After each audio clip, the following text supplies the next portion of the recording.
Good evening, Alhan. How's it going? Hello. It's going quite well. Good. All right. So I do have to make a little touch on my screen. Hold on, everyone. Oh, sure. You're not seeing this. You're not seeing this. There we go. Nothing's better than doing it live. Oh yeah, yeah. You got to do it live.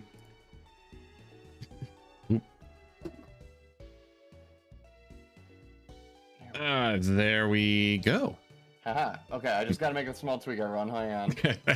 I think it just got moved from last time, so I just got to shift it over just a little bit. Hey, Phenom, how's it going? Good to have you with us. Just got to make some slight tweaks here. That's always how it goes, though. Well, I mean, part of the reason we have to do the little tweaks is because yesterday we ended up having to meet up and make some very hard decisions. And don't worry, kiddos, Mom and Dad still love you, but there had to be some changes to the roster. So yeah, we're going to be going over that. But after the kind of colossal failure that was the end of last week's stream, we had to sit down and kind of take stock of what we actually had. And gonna be a few changes. So the new party, it's mostly the same as the old party, but there's at least one real big surprise and one kind of middling surprise. So we definitely had to fill some holes. So who's Jamie and why are they calling me? Can you do me a solid and just step your character outside to make sure I'm cropping it correctly? Will do. See, isn't this great, everyone? You get to see how the sausage is made. Exactly. All right. Just a little bit more fennel seed and we'll turn your Pokemon into a bratwurst. Please don't fennel seed my Pokemon. Isn't that what your leech seed is, basically? Just planting copious amounts of fennel? No comment. No, there you go. All right. You want invasive weed of a plant, but plant dill sometime and watch how far that goes. There. Okay, now that we've got everything where it should be working, so yeah, we had to have a bit of a come to Jesus moment, and we basically ran our entire team through the Maryland team builder and just were looking for the biggest holes. Turned out that I had like 3 or 4 Pokemon that were weak to fighting. Alan was pretty stable on his end, and I really needed like, I think I had like a psychic gap or something like that. I had like another gap of like, I can't kill anything that is this type or whatever. You had the dragon issue too, especially with the Glalie going down in the last round. So so we had to take a look at how to deal with that. So we talked it over, went through several team builds, and we ended up coming to the conclusion of what we're gonna have for our team moving forward to the Elite Four.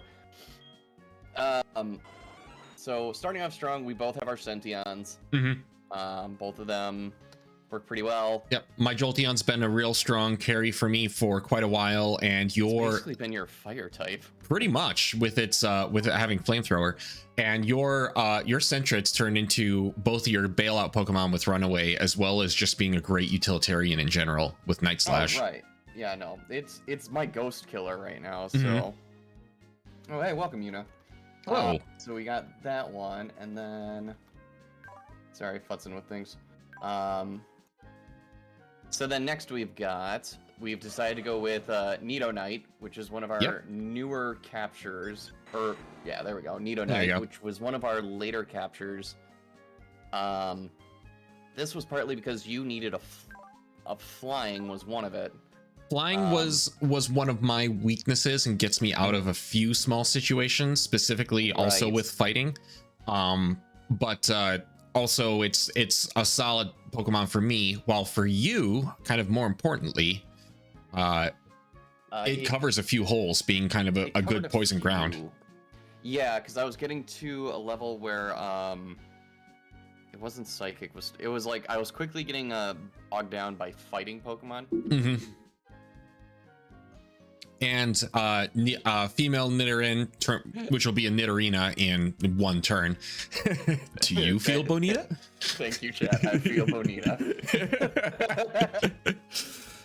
That will that'll help cover some holes. And also, I mean, you said you have a Moonstone also, so a Nido Yes, Queen I do have a is going to be Moonstone right away. huge moving into the later rounds. Well, and what's nice about the Nido line is they're extremely versatile for moves they can learn too. So Yes.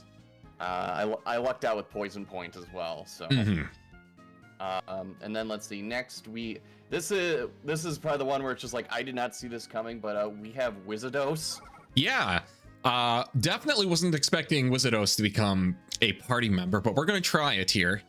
Yeah, yours is basically can evolve right away. Yes, It just has to survive for a level. Yep, mine will evolve into its second stage, which I think is Loudred, and then it'll evolve again at 40. So I'm not far away from this becoming fairly solid. We're going to be able to work with this.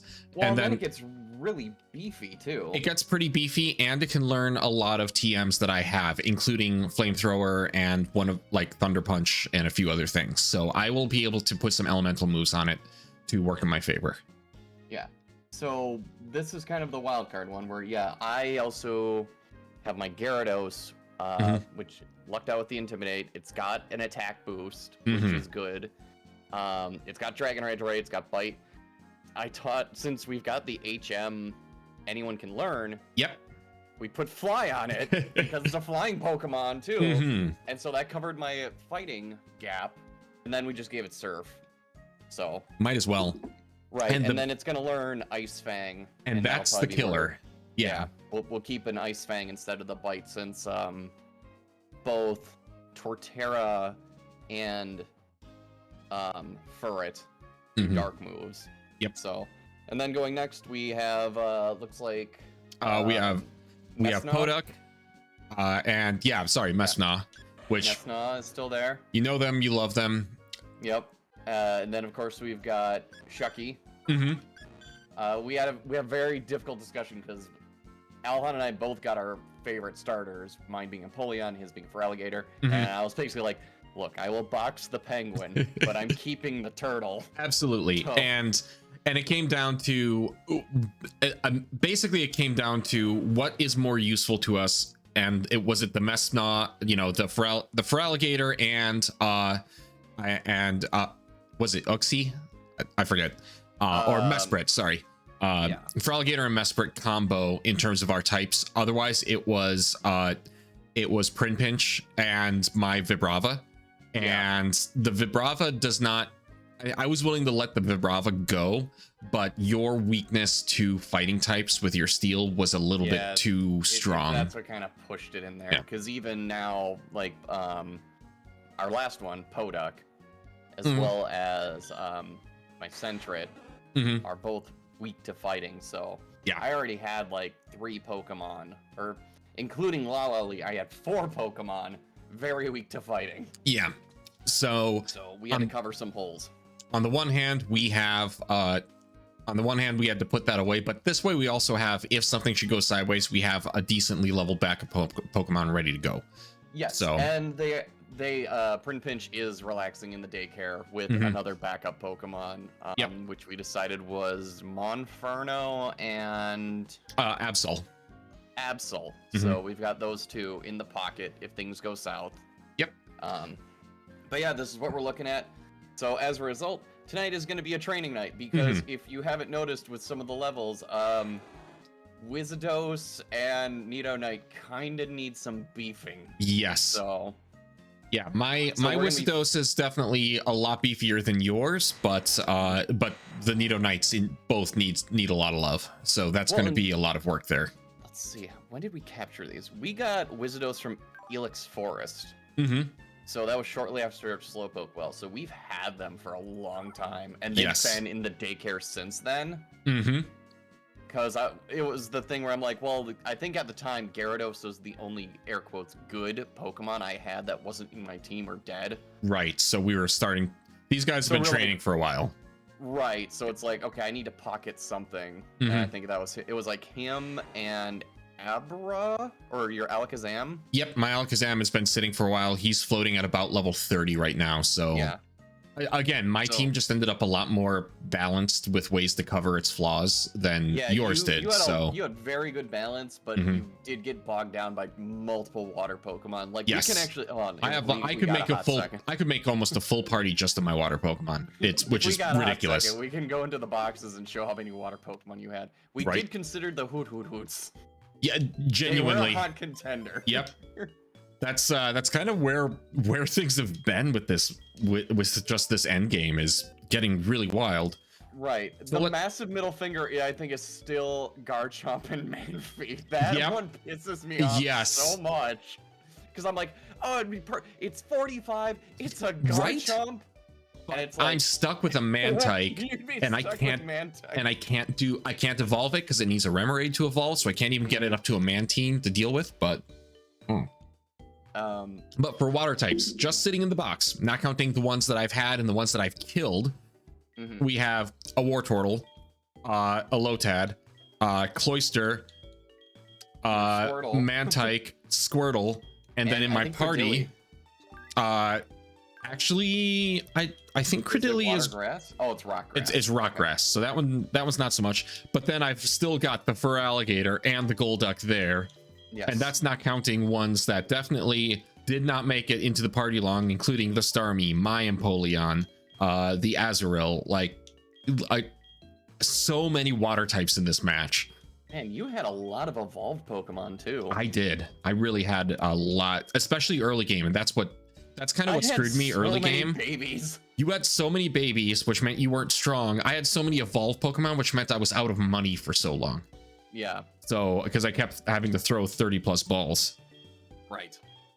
So yeah, that's where we're at for tonight. It's just gonna be some grinding today. We're gonna go make our daily errands.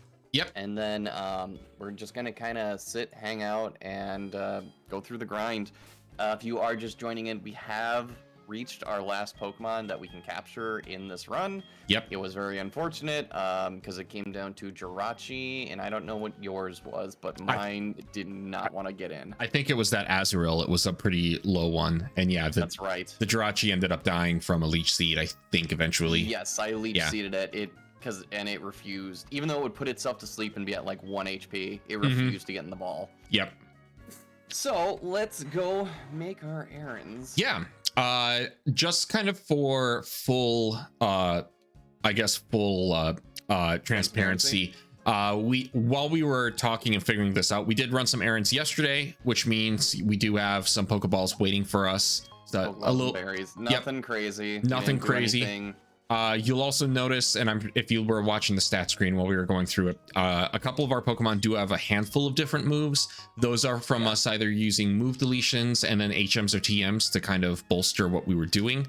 So we didn't do any combat or any training yesterday so that we can keep that all on stream, but we did do a little bit of poking at that. Yeah, we just mostly did stuff that was like, all right, this is just going to be padding. So... that's going to be nest balls, I think. Those in. Should actually have an Oranberry that I can feed that stupid cow.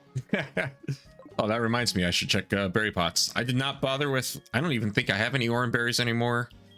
So I have just been doing lum berries because they are very useful for me. Let's see. Those are not ready yet. Nope, they need some time. Which is fair. They're basically they're full heals, so not full restores, but they're basically all statuses. Gotcha. So I've been just farming those like crazy. So we will catch. I'll stop up in Ekritique and grab a couple of berries there, and then I'll hit up Goldenrod and check my lottery there. Because you never know what you can get. Got an Ultra Ball last time.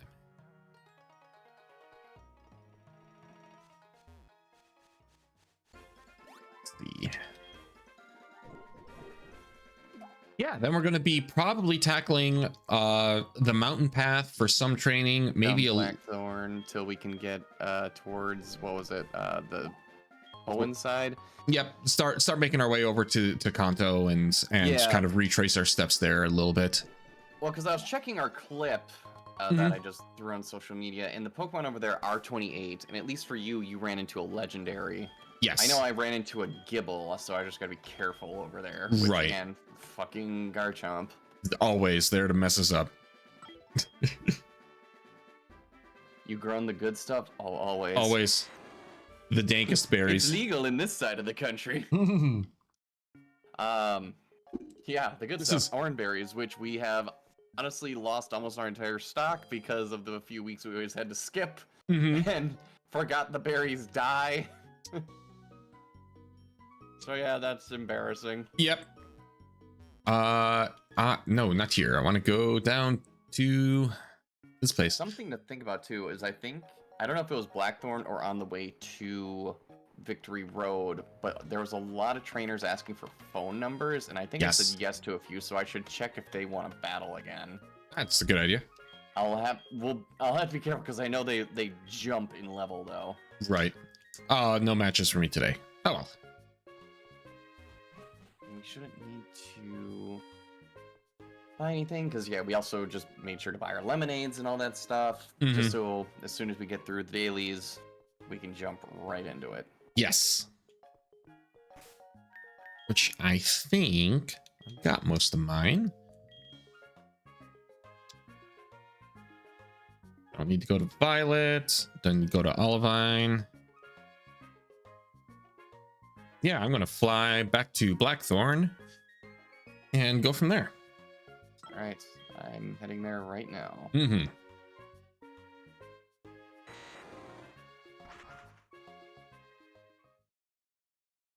Yeah, because we were trying to think of any other places we missed for the capture, but according to the tracker, like, yeah, we've done it all. Yeah, at least so for what's available to us.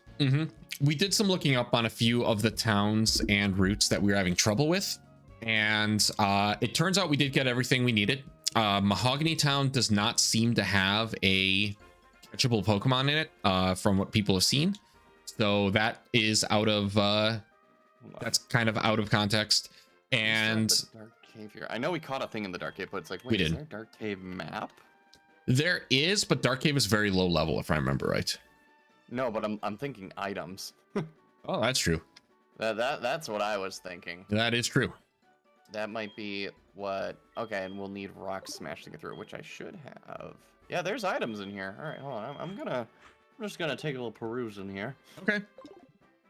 I mean, as long as you have a map, because it will be annoying. Okay, so I go. Let's see, Route 45. Okay. I'm gonna do some training out here in the grass then. No worries. I'm just gonna give this a quick shot, see what happens, and if worse comes to worse, 90 sword. Hey, that ain't a bad one. 23. There you go. 23. I'm gonna put it all on 23. Let's go.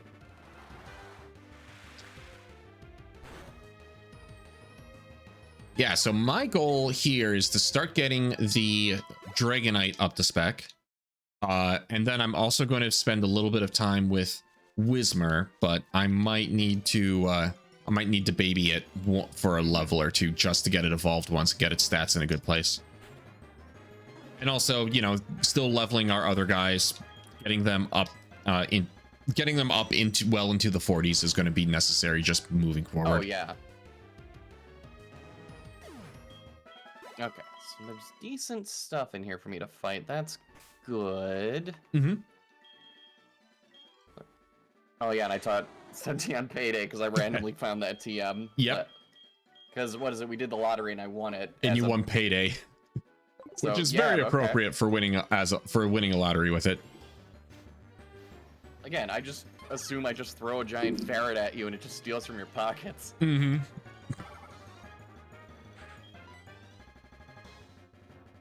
Hey, got 370 for it. Okay, let's see how Wizardos does against the Mime Junior. That should be okay. Okay. And you stomp. Ooh, a Bayleaf. That'll work. So far, I'm running into some good stuff for Nido Knight to fight in here.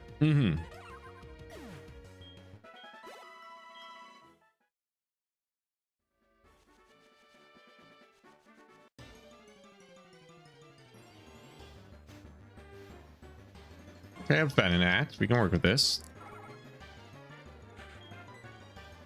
Supersonic again. Nope, that didn't work. Leech life shouldn't do too much. Oh, No. that's still 10% of its health, so Yeah. we'll have to be careful. There you go. Okay. Mutonite, we're giving you a shot. You got this, girl. Down.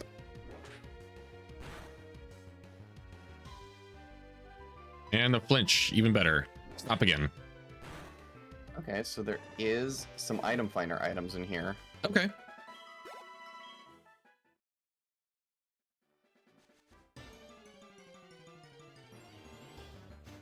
Yeah, we were able to also get some bonus. We were able to get some bonus bonus TMs from one of the stores in Goldenrod because we had high friendship Pokemon out. Didn't even know that. We kind of literally stumbled into that. Okay, Bubble Beam. I'm gonna have to probably pull back after that. Yep. That's fine.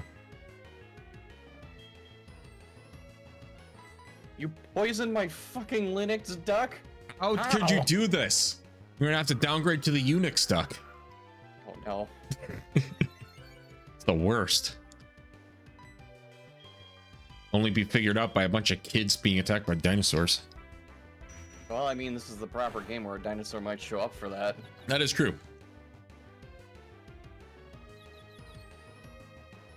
Okay. And just cut. Let's just be done with this. There we go. So I'm gonna grab this item in here. Because again, we're still keeping hope up that we can find an upgrade disc. Yes, that's still, I mean, and there's still chances for that. We still have the Victory Road to go through. Go through all of Victory Road. Mm-hmm. Cherish Ball. Okay. A little less exciting.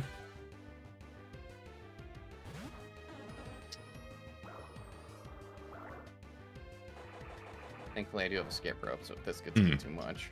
Sure.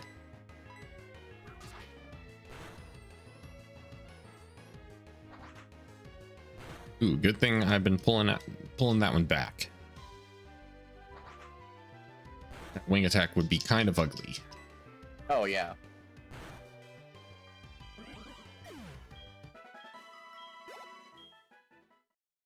So yeah, we're hoping to get these two specifically trained up pretty hard tonight. It may take 2 sessions, so yeah, we're doing what we can, but hey, it's something. It's the name of the game, literally. We knew it was going to hit at some point. That's the thing, is we couldn't avoid it forever. There we go.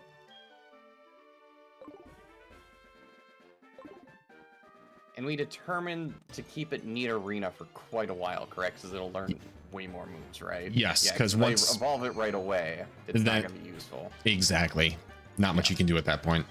So it's gonna be neat arena for at least, I think, level quite a bit, because it can learn toxic spikes, and that's gonna be useful.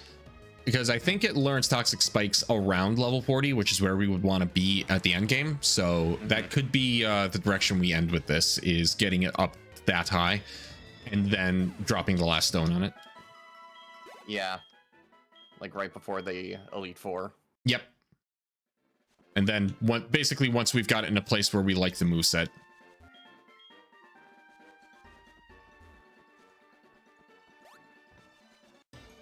Oh. See, what's also, I do have to focus a little on Poduk, because we did look it up, and Poduk does get discharged at 40. It's like, ooh, yes, a useful electric move. that is the catch. Okay, use agility. Let's see if I can. Pretty much. Let's see. Okay. And it's going to just use a lot of agility, I guess. I would probably do it with a max repel, but it could be worth going in here. And like, I could literally just send you this map link that I'm looking at. Sure. I do love how Chatot just looks. It has the look of me when I go to the bathroom late at night and the light hits my eyes. Yep. That awful squint. What the hell? Who turned that on? We're just gonna stomp. Bubble Beam's not doing as much damage as I thought it would. Oh, it is. Oh, stop. Holy cow, that crit. Ooh, oh, please, yeah, please don't die. Yeah, no kidding. That was not what we wanted. Pursuit, right? No, they don't. Last thing we need is kick this off with an immediate death because things get stupid. I'm just cut. Thank you. Done.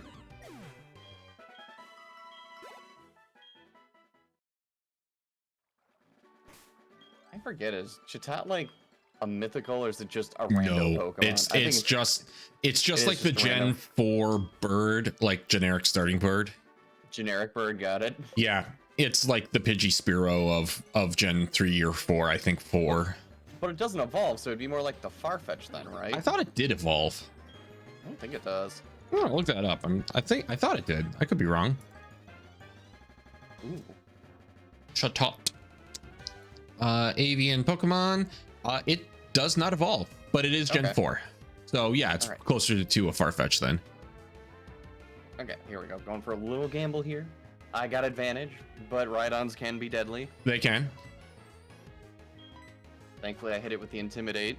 Mm-hmm. That will help.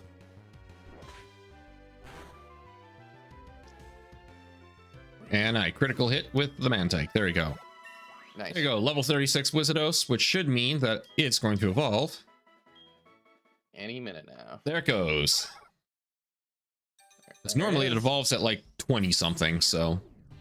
Let's see how much of a decent stat boost it gets. Ooh, Twister. No, we're gonna keep old moves. Because we have Dragon Rage. Yeah. Hell yeah. There we go. I got a Loudred. So Alan, do you, since we're mostly just me hanging out and talking, I'm gonna tell you right now, I have a Microsoft to-do list that I open up whenever I come up with an idea of something to talk about, and we can just start knocking out this list I've been holding on to for months. Let's go for it. Okay, this is going to be the controversial episode. Let's do it. Yes, the hot takes from me.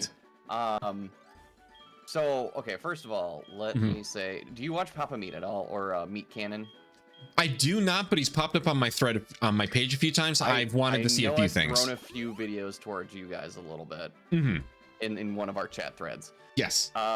Recently, he did a video on the history of like fast food restaurant play places, specifically McDonald's, but he went through like other ones. Yeah. And do you remember? Ooh, a Meganium. What the old play places were like? We're talking about like, I was watching it with Yuna, and he talked about the Mayor McChee jungle gym. Yep.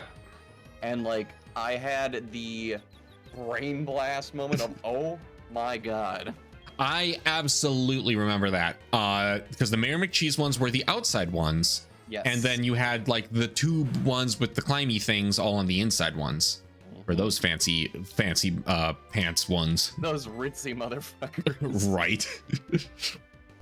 those were special days when you got to go to that McDonald's. All right, Gardevoir, do you have Magic Leaf? Well, I should be okay. Okay. So here's what was also mentioned about that. So first of all, hooray! I feel validated that someone else remembers the outside shit. Nope, that was absolutely real. But secondly, it's not the same. It's definitely not the same. No, like the outdoor ones are nice. The issue was they got rid of them because people, kids kept getting burned on the steel slides. I'll date myself here, but I remember the church I went to growing up. It had a day school in it connected to it, so we played on the playground there all the time, and it had a steel slide. And I remember trying to go down that slide in summer so many times, and it hurt to go down that thing because it burned. Okay, but in fairness, like that used to be like at school too. There were like metal slides, and yes, Oh, yeah. they did get rid of them because of that. But then they replaced it with the plastic ones where you would get electric shocked on the way down. Exactly. So, you know, give and take, I suppose, Hmm. the risk reward. Yeah, and the electric shocks usually weren't as third degree inducing. Nonsense. You annoyed the shit out of me. Okay, annoying maybe. Those are battle scars you got on the playground. Fair. They get removed the video games. Yeah, they removed the games. I think the only one that I ever went to and one worked was the one that was around Eau Claire. And that one actually had Smash Brothers in it, which that was pretty dope. I don't think we had any of the video game ones around where I was growing up in Indiana at the time. And then when we moved up to Wisconsin to be closer to family, the ones by us weren't a play place one in the first place. So so that kind of went away when we came back up here. Yeah. But I remember seeing them. I never had the time to sit and play video games at McDonald's, but I remember seeing them. I remember we did when we came back from No Brand Con one time. We went to McDonald's because we just needed food, and we were it was a Sunday. We were kind of tired, and we were like, you know what? Let's sit and play around with Smash Brothers at McDonald's, because when's the last time we've seen one of these? And it's going to be the last time you did that too, probably. Yup. Hey, congratulations. Gee whiz, mister, it sure did. There we go. We got an evolution. Perfect. So that's 2 down. Yep. There's your Nidorina. Let's see how much tankier she got in the process. It should have been at least a little significant. Should have gotten some beef. Mm-hmm. Not bad. Not bad. Not bad. Went up a little bit, and I got that power band on her to fill the special defense hole. Yep. So we're getting there. It wasn't an actual video game console. It was like a Richard Scarry mini games. I think I vaguely remember that. I don't remember that. Because I had a Richard Scarry like Happy Meal toy as a little kid at one point. So yeah, that wouldn't surprise me if they had like a little screen that did that. It was like a little touchscreen janky thing. I vaguely remember this being a thing.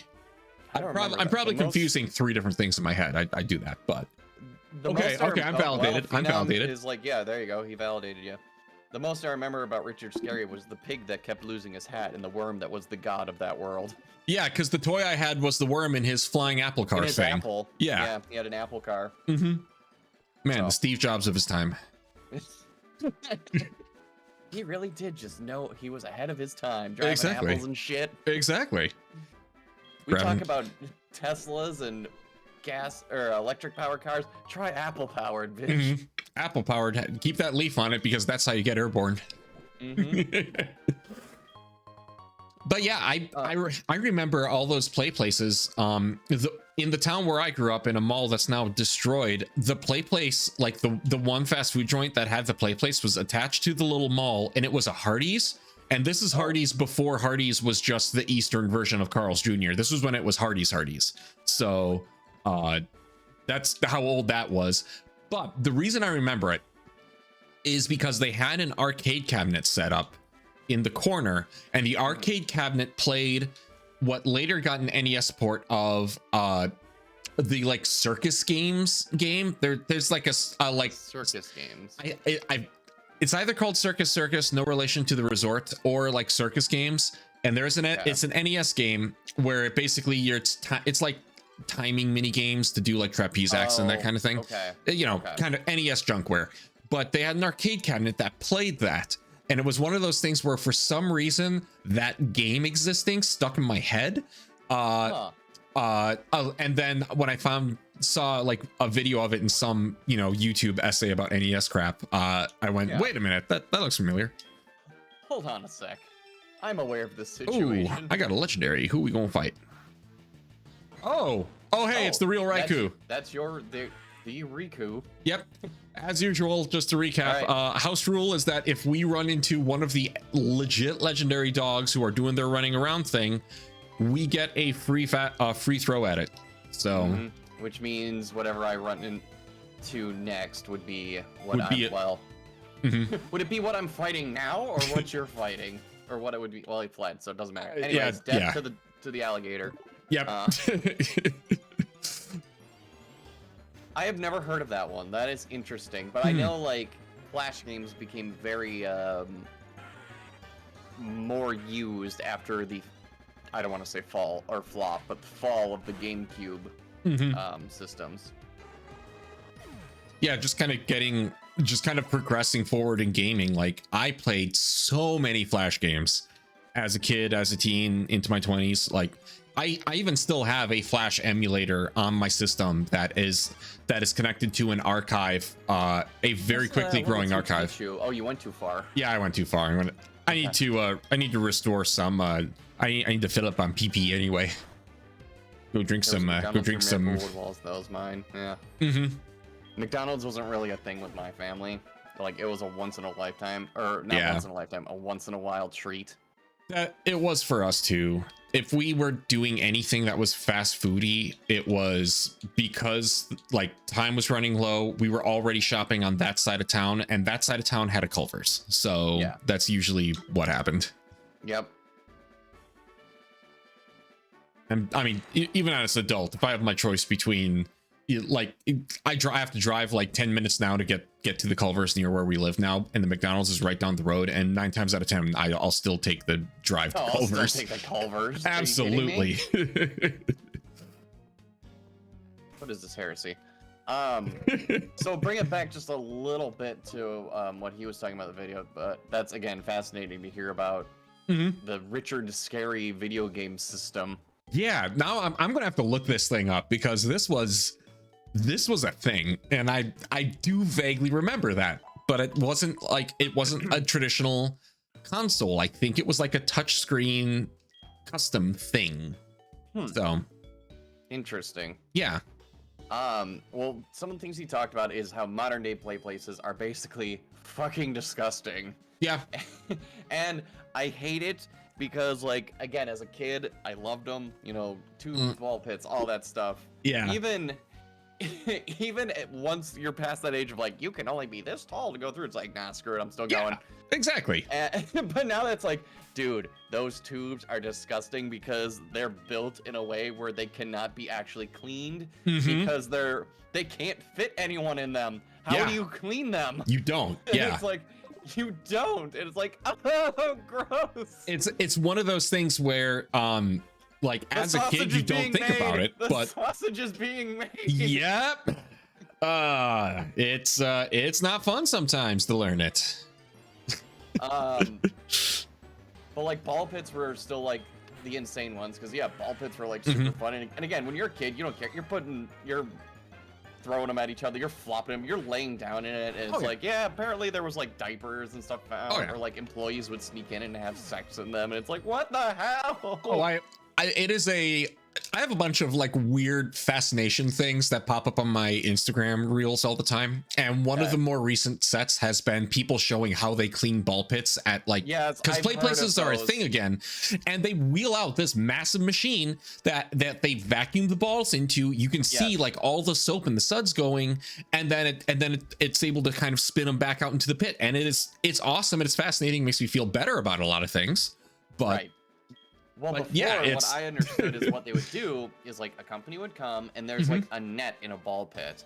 Yes. And it's just, there's a crane thing that just picks up the whole thing. It takes them away to like outside, and then it drops the new one in. They drop the new balls in, but then those ones are just taken somewhere and just hosed off, and you would just see the brown just like come off of it. It's like, ugh.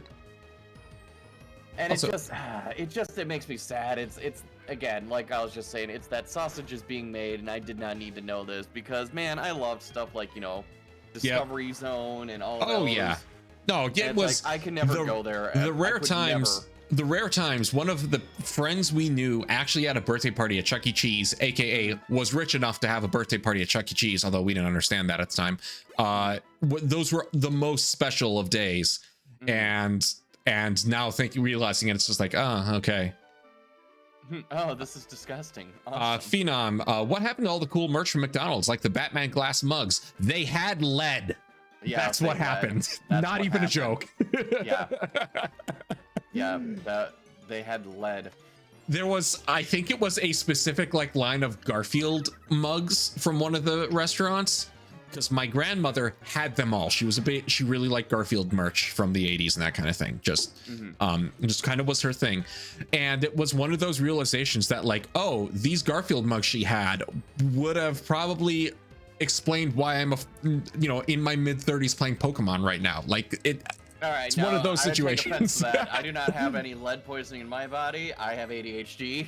Okay, see, you have that as an excuse. I don't. I was saying you do not get to deflect my hyperactivity on your lead disorder. Yeah, no, that. I won't speak to the Hercules. I won't speak to the Hercules plates. Probably the late half of the 90s, you didn't have that issue, but definitely the 80s and the early 90s, there were some instances. Speaking of like things that McDonald's gave away, that was the bigger one. The ones I remember, that's like, I don't know if you could do this ever again or in this time, but remember around the holidays, if you bought like a value meal, you could get like a movie, like a physical VHS. Yeah. For like $10. Oh yeah. And that's how we got our copy of Wayne's World. Awesome. No, we had we had one of the Charlie Brown specials was a McDonald's special. We had another Charlie Brown special. Oh shit! Now I got hit with curse. Swap out. Yes. Swap. Okay. Don't even risk it. Just swap. Yep. And we had another Charlie Brown special that was from like a Shell gas station promotion deal. Oh, okay. Well, what was interesting about the McDonald's one is like the actual label on the VHS was like, you know, the McDonald's presents Wayne's World like label. It's like, what the fuck? And it's still, and it is the full thing. It's just had a McDonald's ad before it played, basically. That you fast forwarded through because it was VHS. Yeah. We're gonna quickly fly back because that took a hit. Pokemon cards and toys. I mean, yeah. I don't know how to feel about that. I prefer the toys. Like, I loved when Burger King, when the first Pokemon movie came out, they had those like the gold-plated cards. No. Or whatever they were. The little gotcha toys that were suffocating babies, but there was still like a chance. But inside them, like there was a variety of toys, and it was like all random. Yep. And it was like the first kind of like gachapon. And like the big one that everyone wanted in my friend group was the plush Togepi, which I eventually got. And then McDonald's Halloween cassette tapes. Yep, I had one of those. I don't think I had the cassette tapes. I definitely had the Halloween candy bucket. God, that's a classic. Yeah, that's from like a throwback. Oh yeah, no, I was like 4 years old. Yeah, I think I had the ghost and my sister had the pumpkin. I want to say we had the pumpkin and maybe the witch. Yeah, the witch was the other one, not the bat. Yeah. So Ronald makes it magic. Wow. I'm trying to remember what other weird merch we had like that. We had, and I'm very much going to mark myself saying this, but you'll all deal with it. And if you know me, this isn't a surprise, actually. So we had a cassette tape that had 2 episodes of the syndicated radio audio drama series Adventures in Odyssey that was apparently a Chick-fil-A promotion from one time when we were somewhere at a Chick-fil-A. And this is, Chick-fil-A was still a very southern thing. It's not expanded all over the country like it is now. So, and it was a promotional giveaway they did with like 2 episodes of the kids series Adventures in Odyssey. So, okay. Which I mean was something we had listened to as a family many times anyway, because if you've listened to it, you'd understand. But it actually inspired a lot of reasons why I got into podcasting, audio drama stuff like I did in college and that sort of thing. So I'm never upset about that. It's cheesy and definitely a little cringe in a few places these days, but I still appreciate it for what it is. I mean, it's stuff that's meant for kids. So, I mean, honestly, like how much stuff from your childhood do you go back to? And they're like, yeah, this holds up perfect. None. Like, I think I was messaging my sister this week, and she sent me like some kind of meme about Sailor Moon. I'm like, you ever go back and watch any of those and see if they hold up? And she's like, no, I'm afraid to. Like that and Gem and the Holograms. Yeah. No, the joke with my family has very easily become that if I liked something, it was guaranteed to be hot garbage. And if my little brother liked something, it was guaranteed to be the best, absolute best. Okay, everything. Like what did he like that was the best? Batman the animated series. Okay. Like that kind of Okay. stuff. And I'm sitting here going like, oh, sweet, Street Sharks is on. Like, Oh, hell yeah, Beekman's World.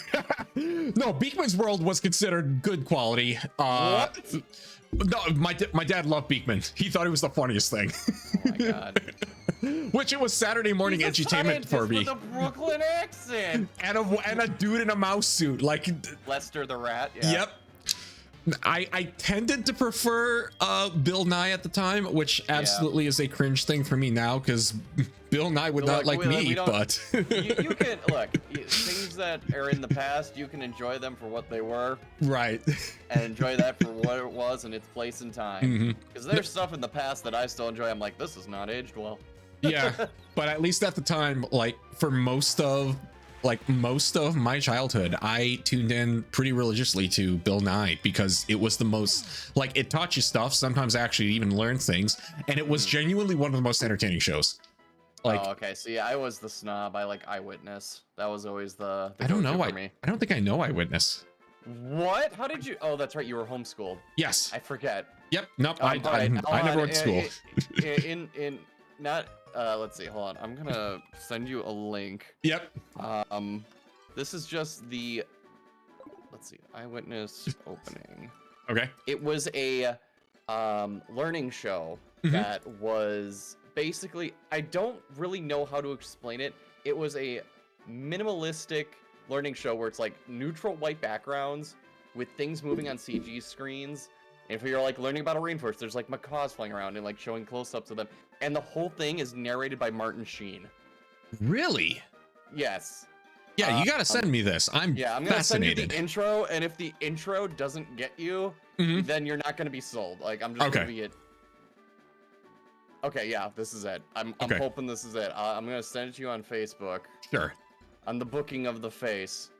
And if after stream, if you don't watch this and you go, don't go. What is this? And even like Bard. What do you mean after stream? School, right? Yes, absolutely. She did. Okay, honestly, like if you just played it, don't say anything, and if she overhears it, she'd be like, "Are you watching Eyewitness?" That was like the GOAT learning show. This is awesome. Like, honestly, I'm watching this now. This is awesome. I would have killed to watch this. Go look up some episodes if you can find them. They're amazing. Like, I'm gonna have to. And yeah, all of them are narrated by Martin Sheen. I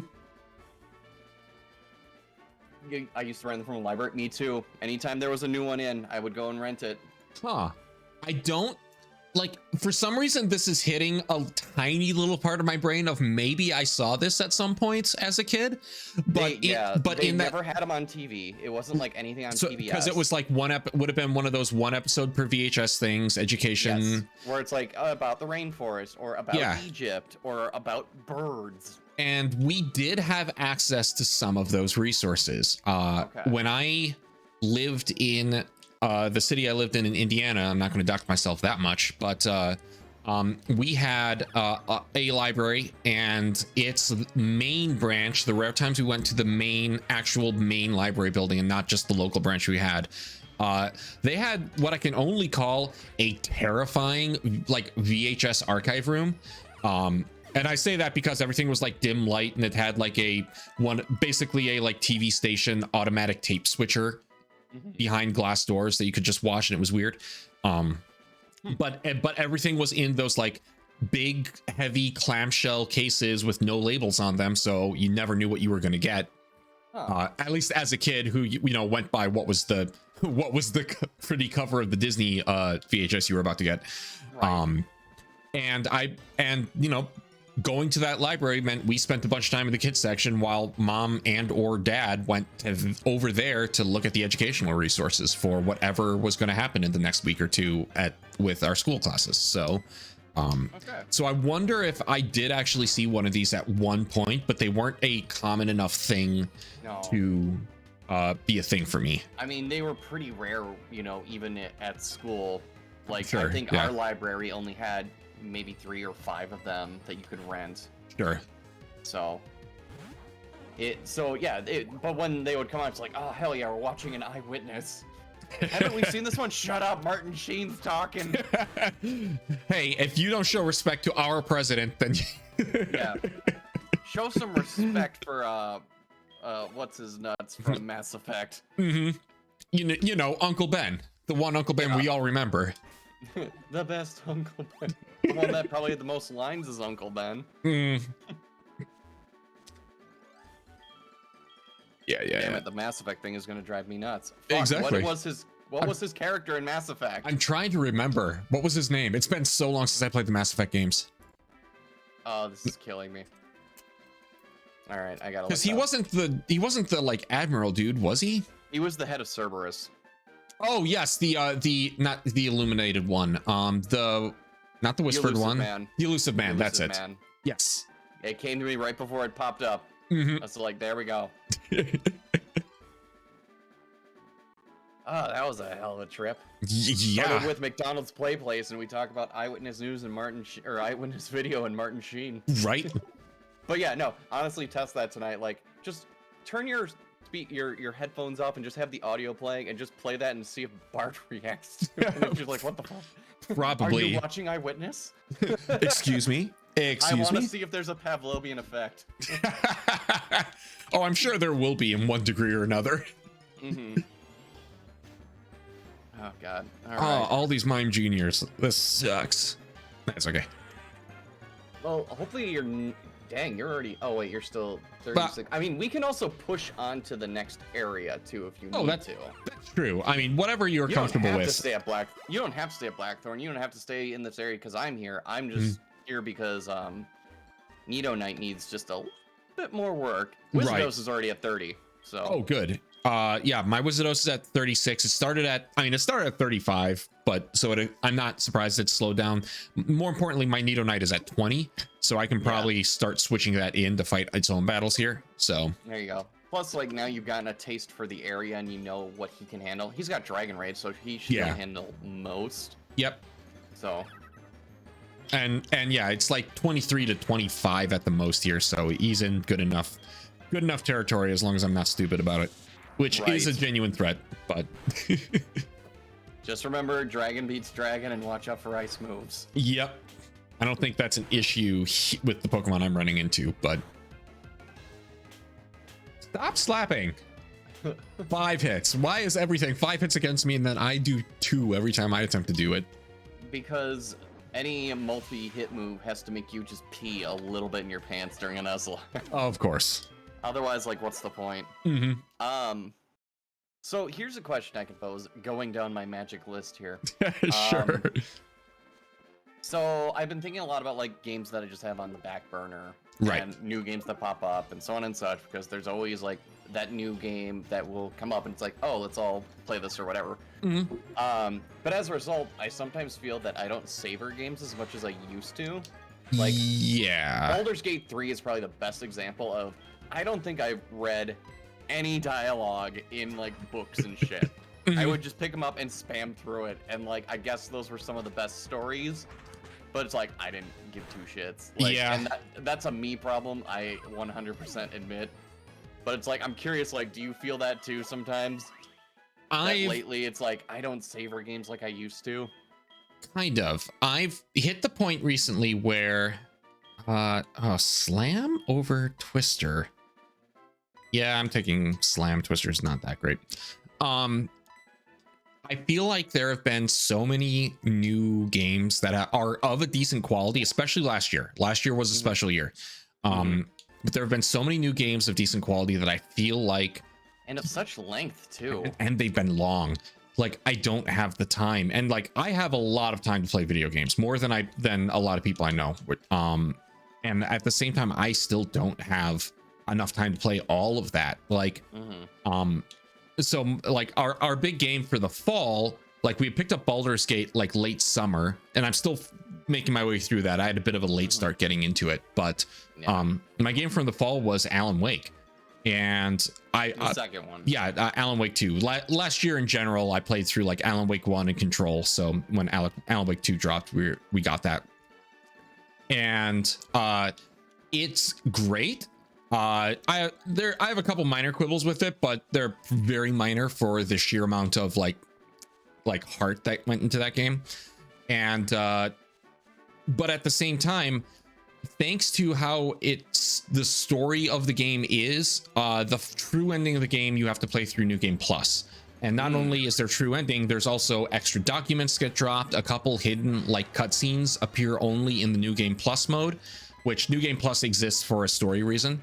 So, so normally I'd be like, oh, this is great, because like other games have done this. Nier Automata, famously, you have to play 5 times, but you don't actually play it 5 times. It is one playthrough until you get to that ending. I streamed that whole game. Oh, like, yeah. But, I can tell you, it's not 5. Like, it sounds like 5, but it's not. It's not. But this one is, you do have to play through the whole thing twice.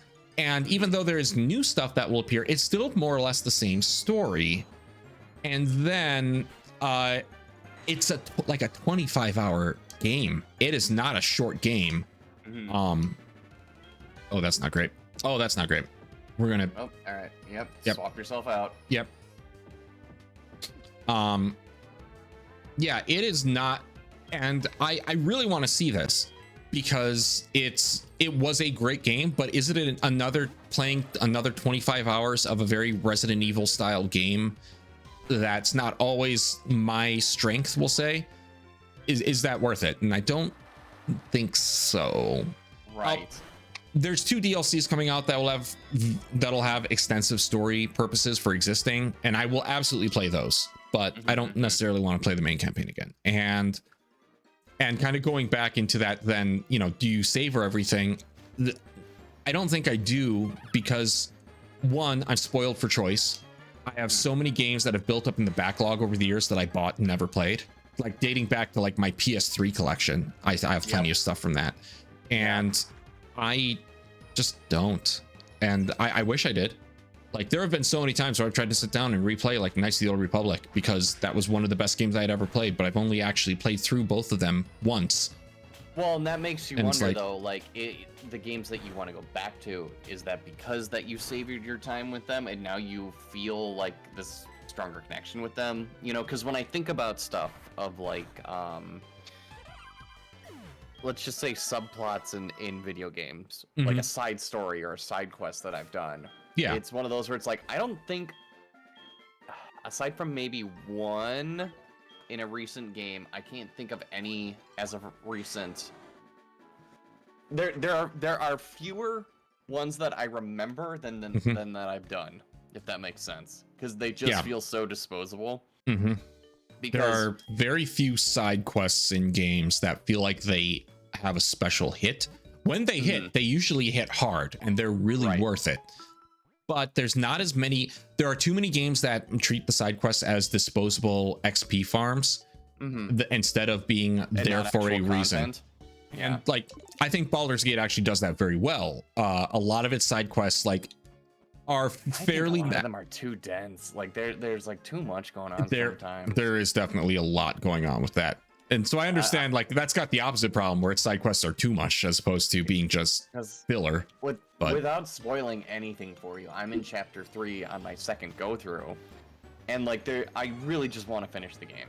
Yeah. But there are so many side quests and there's so many steps to even get to the main quest. Yep. That you have to accomplish first. And I'm like, this is too much, man. And I guess I don't know if that's me complaining about like if this is a good thing and I'm complaining about it or not, but it's one of those where it's like, I don't know, it just kind of made me think, because I've been watching like videos on the game and people being like, secret backstory of this character is written in books, or like secret thing in this, and it's like, dude, the books I just skimmed. I just skimmed until like a thing popped up and said, good job. Yeah.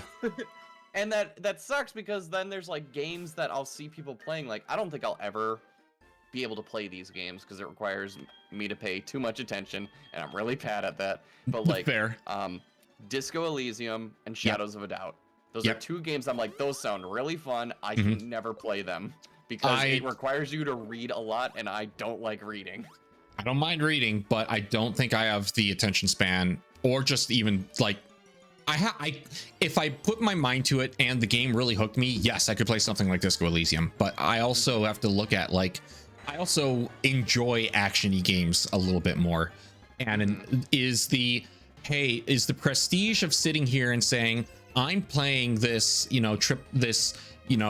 art title that has a lot to say versus how much fun am I actually having with this? Because it's kind of like my movie watching.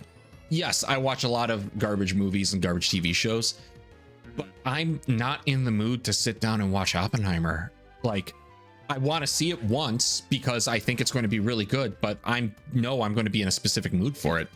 Like, yeah, I'm not going to sit here and be like, I'm laughing at something similar of just like, I'm not super invested in this series or universe, but when they're like, the Zack Snyder cut came out, I'm like, oh, that could be interesting to see. It's 4 hours.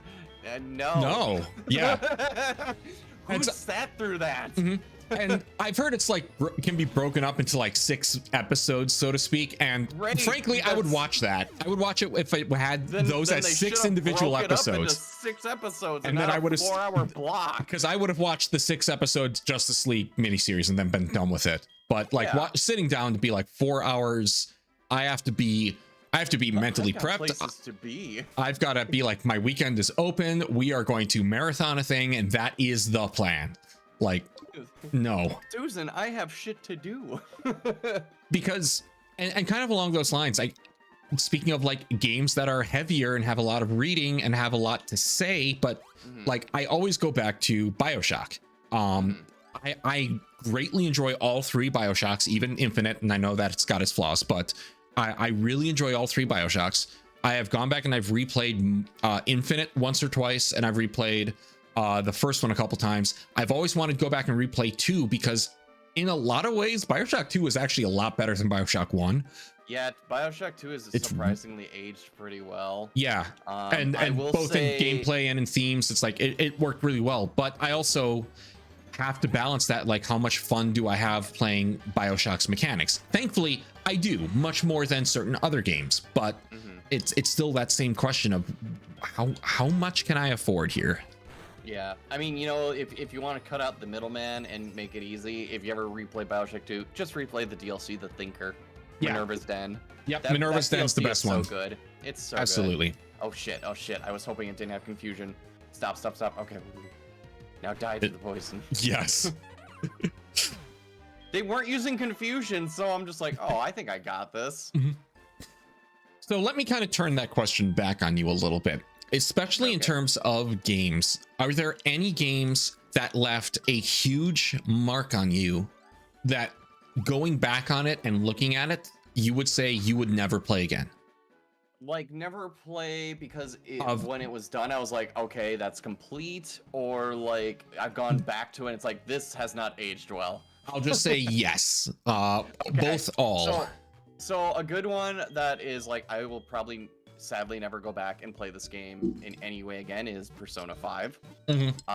Here's my reasons. First of all, I played vanilla twice. I played royal once. The only reason I would go back, look, hey, aside from that final chapter, and you nerds can fight me on this, all of Persona 5 royal is great.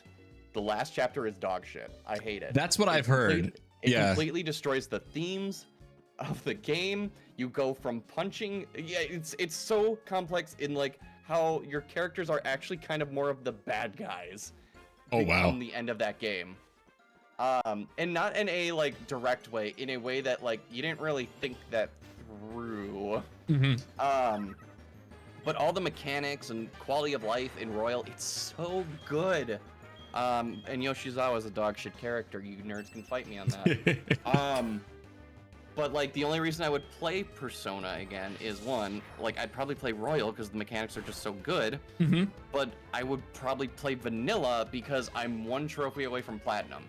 There you go. So it's one of those things of like, I will probably never play it again because the one I want to play, it would be for fun. And the one that is telling me to play so I get the fucking Platinum, I don't want to play. Right. Because that's fair. Again, like Royals has spoiled me for just how good its mechanics are. Okay. So like in all the improvements. So that's if I don't mind going into spoiler territory, about 2-3 weeks ago, I finally, after multiple years and a fireball interrupting it, but I finally finished my playthrough of Persona 5 Vanilla. Yes. I was told at the time that that really was the way to play it, even though Persona 5 Royal had just come out. What mechanically, like what actually changed? Because I know that had some things that were supposed to be easier, but so some of the things that changed, it's just quality of life stuff. I'm trying to remember all the good stuff. Part of it is there would be like team up attacks, which was just a nice little flashy way for like your characters to interact and just have a bit more personality inside of combat, so they actually feel like a team. Sure. So that's one of the big things. I'm trying to remember some of the other things. There was a lot of better hangout spots to build relationships with characters. Okay. I was gonna say, I know Yuna and I have talked a lot about this, but it's been a while since I've played. There were just a lot of just good quality of life changes to the game. Sure. Where I would straight up just have to play it again to remember them all, but that's fair. Because after I had played most of the game, I did read up what the ending of Royal was going to be, because I didn't have any intent of playing Royal, like, and I still don't. I've spent 100+ hours in Persona. I was happy to put it down when it was done. Yeah, no, that ending was really weird, considering now that I've played through the ending of Vanilla, considering where Vanilla ends, because Vanilla ends very satisfying. Like it is done when it's done. So seeing what happens there feels really, it feels really like antithetical to where it should have ended in the first place. Right. Let's see. I'm just quickly Googling to try to refresh my memory. You're good. So yeah, there was the Thieves' Den, which was kind of like a little collection gallery of like all your stuff, and you could play games with like your party there, like card games. Oh, okay. As well as collect trophies. There were brand new like level up personas, which were really nice that you could unlock, so they would evolve again. Sure. And like this is my not really hot take, this is just my opinion. The evolved personas in Vanilla are fuck ugly. They are. And no, their base versions almost all look better. But in Royal, they did a nice little combo thing where they kind of took something from, both of them and made something really nice. Okay. And so they look more cohesive. The grappling hook is a huge addition to the game, where it makes for better fast travel and finding secrets. Oh. Trying to remember. They tweaked some of the boss fights, improved some of the worst ones, improved some of the dungeons. Yeah. Okay. Just again, overall quality of life changes. Sure. That just makes the first one a little, not obsolete is such a bad word, but yeah, but again, it doesn't have the terrible post-game story, which I hate it. I hate it so much. Yeah. No, I feel you there. Like, yeah, the moral of the story takes a complete 180, and Yoshizawa's a Mary Sue. Fight me, I don't care. They just had to get that senpai character, didn't they? There's always one that calls you senpai. So yeah, but then like, in terms of other games that I've just I beat them and I'm like, I never need to touch this again. Yeah, and that you consider good, like not ones that you were just like, I never want to touch this again, because I was like, this was. I was gonna say The Last of Us 2. Well, yeah. When I played it, I'm like, I don't ever need to touch this again. Right. Yeah, that's one of those games that it's like, does it taint the rest of the games in context? And I know for you it kind of does. For me, it doesn't. It does not. I still think the original game holds up really well. And it's just because like it's entirely inclusive to it. There's nothing that in that game that changes context in the next game. Okay. Because it's all still all cohesive to that story. Because the only thing is like, okay, now that in that game you killed Abby's dad at the end. Hooray. That doesn't change anything though. Right. It's not like you now play the game or in the remake or whatever they've done. You'll go there and you'll see a tiny Abby running around in the background or something. Like, that doesn't happen. So that game still works. Joel is still a sociopath. So it still works for that game. Okay. But in terms of other recent ones, see, the only reason I'd replay The Last of Us 2 is they added a roguelike mode Oh, Where really? you can pick a character and they got a specific loadout and you got to see how many different rounds you can survive. And I'm like, that sounds fun. Mm-hmm. That's the only reason I'd replay. But I'd have to get whatever the newest PS5 Frugal edition is. Nah. So we'll wait for a $5 deal. Thank you. Yep. That's fair. But then beyond that, I'm just eyeballing like my games right now. I'm being like, what have I played that I've just been like, I feel satisfied and don't need to go back? I don't know. I would have to go through Sure. and play. There's some where I feel like I'm done, but then it just hits me with an itch. Like one that I thought I was done with was Ghostwire Tokyo. Mm-hmm. But like that game's just a vibe, and I enjoy it. No, that's gotta. It's one of those that just feels good to play. It's Well, like just the it's like me. atmosphere. I just dig the atmosphere. It's like me going back. I'll still boot up Doom Eternal every now and then. I'm of the opinion that Doom 2016 is actually the better game of the two, but the mechanics of Doom Eternal feel good, so good that I still pull down it. Doom Eternal. Like I was playing it. It gets to be a lot by the end, where it's just more of the same. Too much shit going on. That's why I actually think 2016 is a little bit better. 2016 is more imbalanced, so like certain weapons are clearly better than others. The rocket launcher is way too weak in 2016, but I feel like the story goes better places, and it doesn't bog down in the last third of the game. Doom Eternal, I feel, is like just becomes like bogged down in like arena platforming section. Final boss is just an arena that you shoot up at the final boss every now and then. So mechanically it is the smoothest playing, most fluid game I've probably ever played, but it's after a while it's like, that's why I still pick it up, because it feels good, but I'm not replaying its story for the story anymore. I'm just kind of playing the different challenge modes. And then, of course, part of the reason that makes it difficult to savor some games is like you'll get the air quotes life sim game. Yeah. We only get so many of those, or the disposables like our Lethal Companies and Helldivers, the new one. Yeah. Live service games are the live service party game. Don't get me wrong, I love the good ones. I'm having a blast with Helldivers right now. I love Lethal Company. We played a ton of Phasmophobia, although I was a little cooler on Phasmophobia than a lot of people, but it was fun because I was with my friends. I'm trying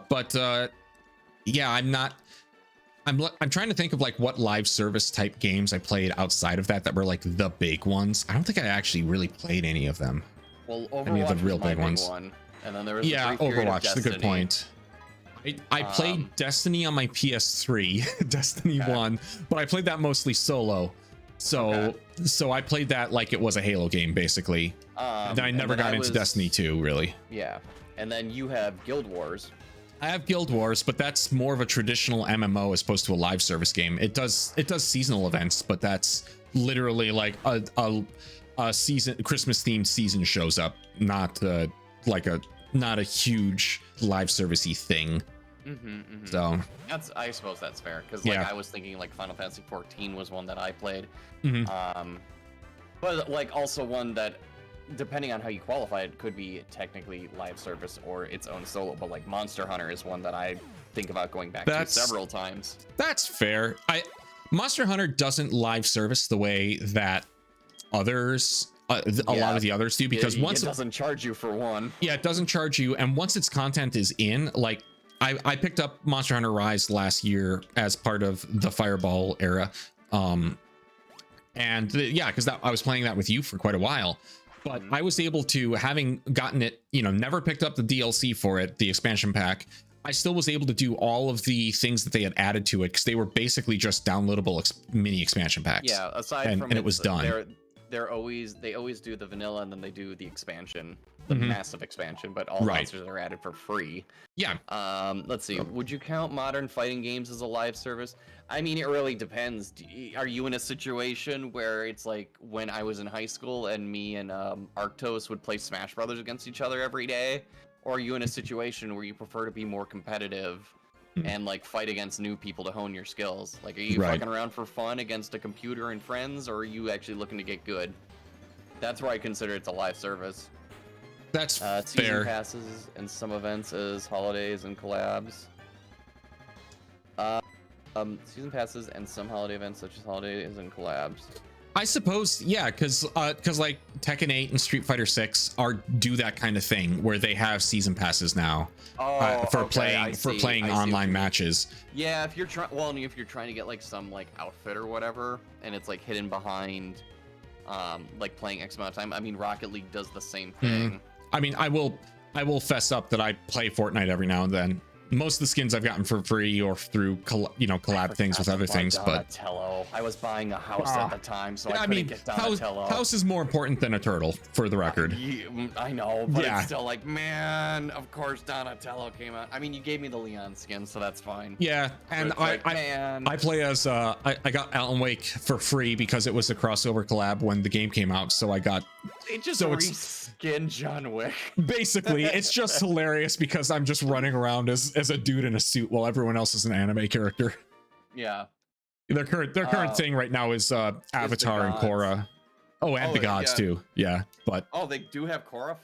Yeah, they have Korra in it, so we have to get Korra. God damn it. But they're throwing waifu material. I know. You gotta do that. But in terms of teacher the ancient kung fu art of bang fu. Right. But in terms of live service games, like I enjoy them, and I like the novelty of new things being added to games that have mechanics I like. And I've basically started playing Fortnite when they had the option to not play in the building mode, because the building mode is why I stopped playing, why I didn't even try it, because that's just basically I can't beat 13-year-olds on crack who can build the way they do.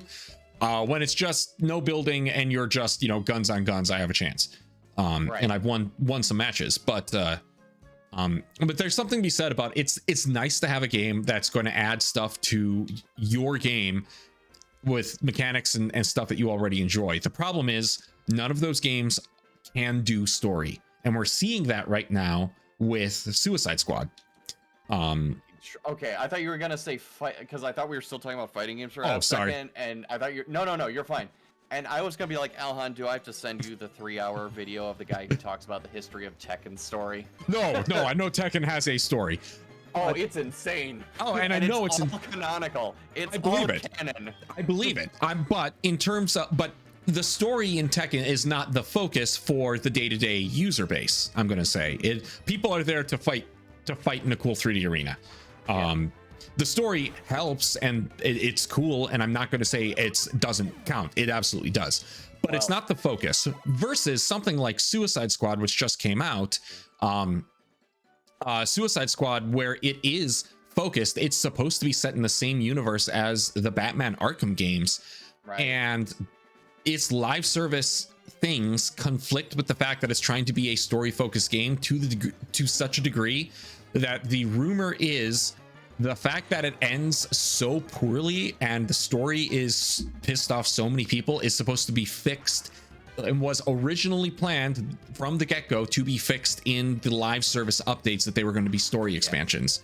And the problem is, A, that's only rumor right now because they haven't officially announced it, and B, if that rumor is false, you have a game that shoveled in a bunch of live service stuff and isn't satisfying. Right, it's not a complete game. And you see the same thing with like that Marvel's Avenger game that came out by Crystal Dynamics, which was that's already dead.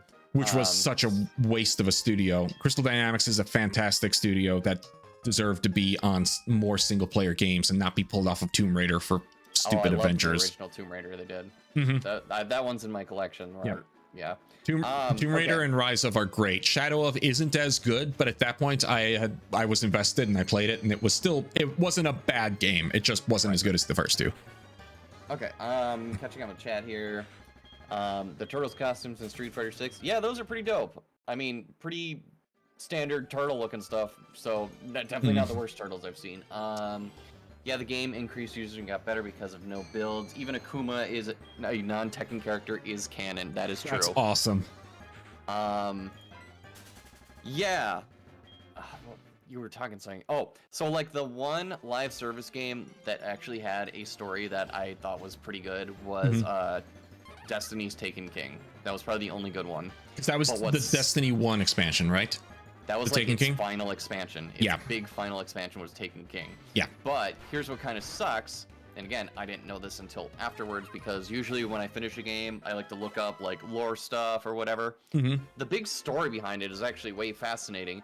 But in order to access it, you had to use, I think it was their stupid mobile app So to like get yeah, the full story. so that Because they had like some dumb mobile app with it. yeah, so like I said, I played Destiny 1 on PS3. So as the PS3 player, I didn't get any of the DLCs. I got Destiny base game, and then I think maybe the first DLC technically came to PS3, but Taken King definitely didn't. That was PS4 version exclusive. Destiny's 1's flaw was that they had a really great story, but because of deadlines / they were still developing a lot of the story as they were making the game, you collected these like cards for doing missions, and then those cards unlocked something on their stupid website, and that's where you only found out what was going on. Story. And the story was great once they got around to writing it, was what it says. Also, still the wildest thing about Destiny, how the hell did you get Paul McCartney to do a tie-in song for a sci-fi video game? Oh my god, what the fuck? No, that's I true. Didn't know that. Yeah, no, Paul McCartney wrote a song for Destiny 1's soundtrack. And which, if you want some wild story, go into the history of Destiny's soundtrack and all the drama involved with that. So what's his name? Marty O'Donnell, who wrote the Halo soundtrack. He's famous for the Halo soundtrack. He was Bungie's in-house composer. He's done a lot of other stuff even before that. I actually know him from some of the Myst community because he worked on Riven way back in the 90s. So he wrote for Destiny, starting off, he wrote a concept album called Music of the Spheres, with the idea of being that this would be basically him laying out the major themes and leitmotifs for what would be Destiny. And then Destiny's story was scrapped halfway through the development of the game and redone. So Marty O'Donnell is known for being very kind of stuck up. He's a perfectionist, but he's also kind of a jerk about it. So he had this. So he's an artist. He's an artist. He had written this concept album, and they had already commissioned Paul McCartney to write the lyrics and do the singing alongside one of the tracks on it that was going to be the title theme. Because especially in that late PS3, early PS4 era, if you were a AAA developer, every song had a sung lyric end credits song. Like every game had that. And it's Bungie doing their first like independent non-Halo game. So it was this was them at the top of their game, laughing at Microsoft attempting to get Halo 4 out the door. So of course they swung and got that, and it's just one of those really wild stories when you think about it. Like, how did this all happen? Yeah, and then, how did this happen? And then what happened? Yeah, a couple of the themes from that concept album did get recycled into the main game, but not all of them.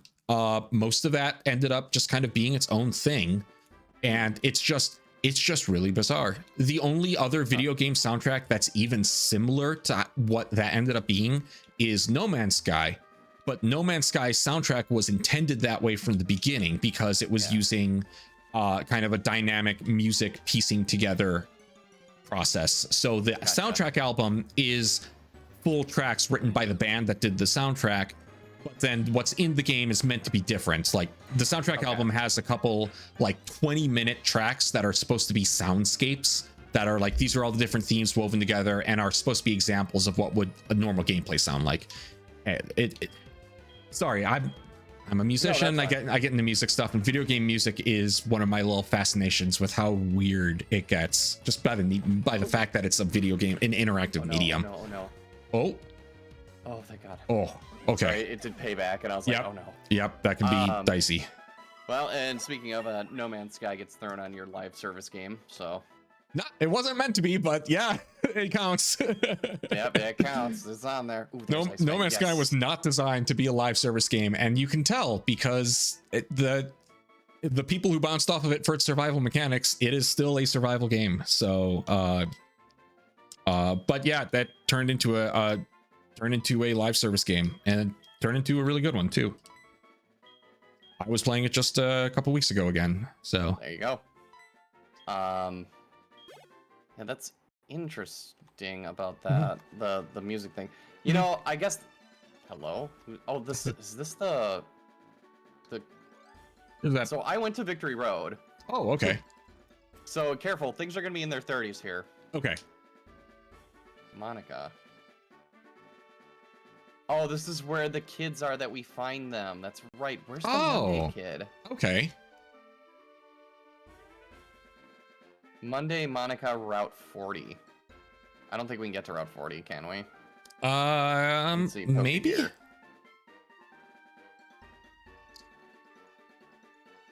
Oh, that's the radio. Route 40. Oh, hey, there's Reiko. Where's Entei? No, seriously, where's Entei?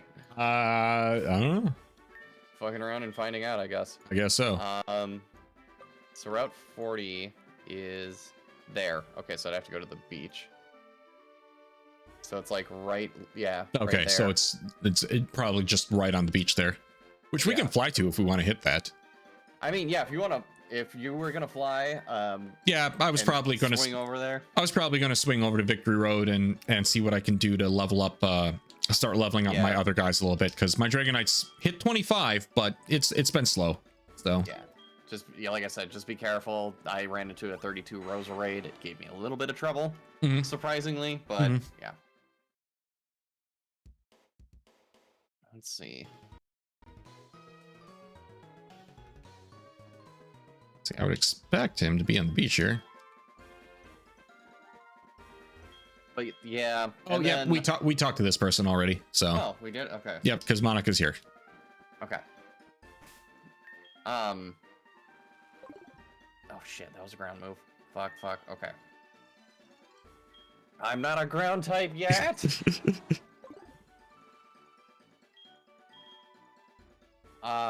Yeah, one of the games that. Some of the games I like to go back to is I still want to play more Void Train. Like that's definitely one of those. Yeah. I guess you'd call it slice of life survival. It's a survival game. It's just got a really cool setting. Yeah, I kind of dig the vibe of it. And from the time that I initially played to when you and I played, like a lot has actually changed. Oh yeah. Which is interesting. And then I always like to also dust off Valheim once in a while, just because, again, when I was going through that period of actually getting this house and there was some shenanigans that I don't really want to talk about on stream. Fair. I was just like, fuck it, I'm gonna go build a house. No, I getcha. We had a lot of friends get into Valheim. It was not one that we jumped on, but that's kind of because we definitely had plenty of survival games at the time. And still, like, if the problem with survival games is I do like them, but it feels like they've become a dime a dozen, so that the interesting ones aren't standing out as well. Which, you know, good job when you shoot into a crowd of them, you're going to land on something that is interesting, which is a positive. But I also, now I'm at the point, again, going back to that earlier conversation about time and like what sticks with you, like, I've gotten a lot more selective about things. So yeah, and then part of it just comes down to, like, I'll still dust off like 7 Days to Die once in a while, and that game it's not great, but it's one of those where, like, it's fun if you can get like a bunch of friends. Ooh, there is an item too on Victory Road we missed. Okay. Ooh, a deli bird. Or is it, where is it? Oh, there it is. Muscle brand. Okay. Nice. So yeah, if you go down that left path where you can only jump over it, that's where it was. Okay. Where I'll dust that up because, like, it's, you know, fun to fight zombies and go loot stuff. But sometimes it's like I just want to go build like a Firewatch tower and just kind of chill out in the wasteland and try to survive. Where sure. But it also just makes me wonder, it's like, man, you know what'd be great is if there was a survival game and there were dinosaurs. And there is, and like, it's called Ark. Yeah. But like Ark here is like fucking terrible to play. Yeah, but the people who like Ark really like Ark, and that's kind of the problem with Ark. Yeah, like I've appreciated the survival games that focus more on being just a single player and survival as a mechanic of it, and focus more on their story. I will stand firm, and this game's clear, definitely not for everyone, for obvious reasons. But the best survival game that I feel I have played, that's not No Man's Sky, which I like more because it's a space game than survival, to be honest. But the best survival game for me is by a long shot Subnautica. Like, not even close. Great. Yeah. Like, I have a vast, what is it? I have thalassophobia, and I'll still play Subnautica. Yeah. Which makes sense. I won't play VR. I've only done it once. Its VR implementation isn't great, to be honest. So it's pretty nausea-inducing. But yeah, it's.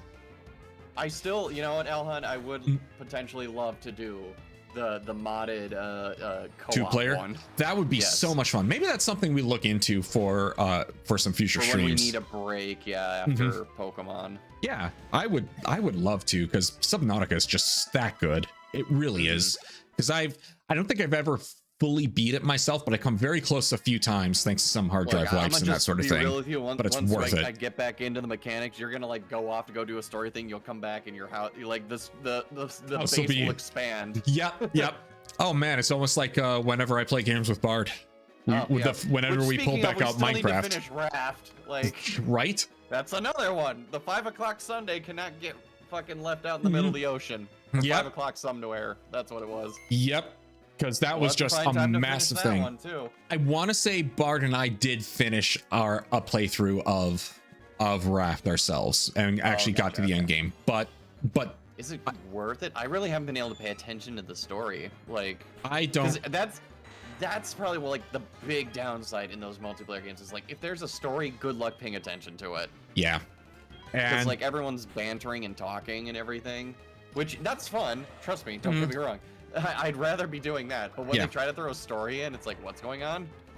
Actually, let me kind of fix that. I actually don't think we finished the last part of it, because I think we played all the way through the second to last, and then the final update hadn't come out, and then we just never got back to it due to life and things. So I think that's more likely, but we got most of the way through it because we found a bunch of wild stuff. Okay. I mean, the last I remember, we killed the super megalodon. And I think that was like the last major thing that happened in our playthrough. Found another helix fossil. Praise helix. Guys, we're going to be dripping in dinosaurs, in dino DNA. Hey, there's a Ramorade. You need one? Yes. Man, that would have been nice. I'll trade you that upgrade that you found. Right. We've honestly using our DSs, we probably could actually do a trade, but that's also kind of against against the meaning of the game. So honestly, a fun thing I think to do in a Nuzlocke, and it'd have to be one that's still going, unfortunately, would be to do like a wonder trade or whatever, and you only get one for the game, and just being like, all right, what do I get? Yep, and that's your shot. That would be fun, actually. And then just to add that little bit of chaos in what would be like a normal Nuzlocke run. Yeah.